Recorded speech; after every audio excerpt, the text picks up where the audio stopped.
If you do this long enough, you will hear this line whenever an athlete makes a decision.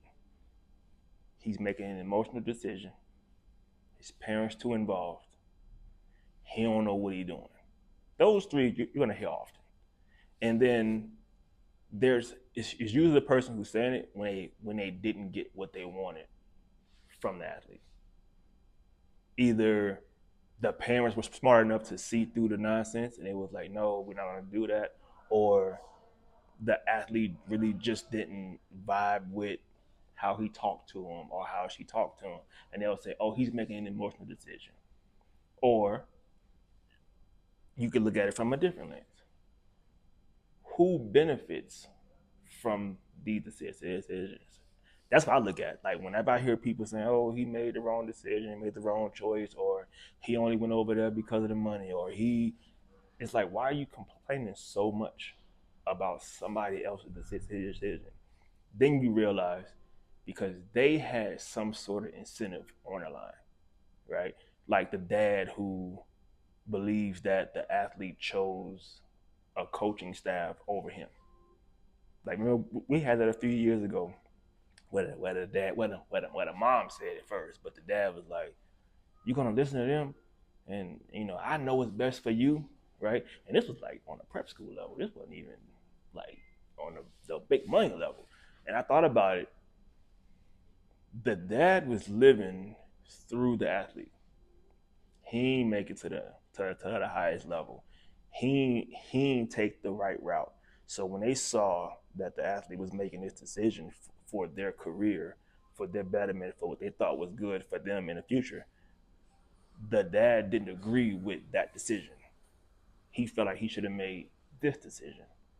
And then you realize at times that what looks like good parenting and good advice, it's really a what you call it, an outward expression of regret. Like, I wish I'd have had the opportunity to go here. You should do that. I wish I'd have did that. You know, I ain't had the chance, so I'm gonna do this for you. And they're not even listening to the person who's making a decision. They're trying to coerce them into a decision, and when they don't get what they want, they throw out some random. He's making an emotional decision. His frontal lobe ain't developed yet. Parents too involved, right? And when I talk about the parents being too involved, it's because like a coach would say that like, oh, we didn't recruited him, we didn't spent the last year and a half building a relationship with him. And I'm like, okay, if you built a relationship with him, the relationship don't die because they chose a different school. Or were you only building that relationship with them for them to come to your school? So the incentive had nothing to do with the relationship. You're outwardly saying like, oh, I'm upset because I built a relationship with him, but you're really upset because he chose a different school and you put the work in. You worked this your job is on the line. So you were upset with him because his decision impacts your job. And I think that's where we have to start really being honest with ourselves when we start saying things about athletes not making sound decisions or schools not deciding to go with an athlete or whatever it is. It's not that they're like making a decision because they don't like you or they don't like your mom or it's almost it just wasn't their decision. Somebody above them might have said no, or they might have chose themselves. Have you thought about that? Have you thought about maybe they just say, you know what, this feels good to me.